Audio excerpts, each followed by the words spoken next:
এই দুধটা খেয়ে নি। আরে ছি, এই দুধটা খেতে তো একটু টেস্ট না, একদম ঘোলা পানি মনে হচ্ছে। আরে তুই বাজার থেকে টাকা দিয়ে সব কি কিনেছিস? আরে চিকু, এটা তো বাজারের দুধ, তুই যদি খাঁটি দুধ পাস তো কিনে নিয়ে আয়। হ্যাঁ, আমি তখন খাঁটি দুধ কিনে নিয়ে আসবো। যাই, বালতিটা নিয়ে আমি ফার্মে যাই। আরে ভাই, আমাকে একটু খাঁটি গরুর দুধ দিন না।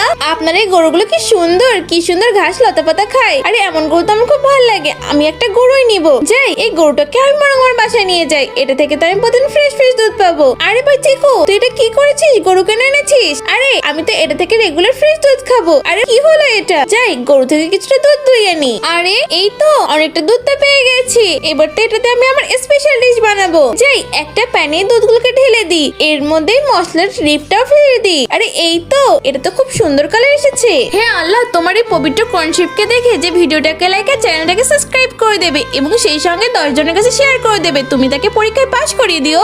আরে বান্টি, কোথায় গেলি? এদিকে আয়, দেখ তোর ফেভারিট ডিশ রান্না করেছি, সাথে আরো কত কিছু এনেছি। আরে হ্যাঁ, যাই এইগুলো দুধের মধ্যে দিয়ে দি। আরে ওয়াও, এটা খেতে দারুণ টেস্টি হয়েছে। আরে হ্যাঁ, যাই আমি একটু টেস্ট করি। আরে এর সাথে তো কোনো তুলনা হয় না, এটা তো মারাত্মক স্বাদ। যাই আরেকটু খাই।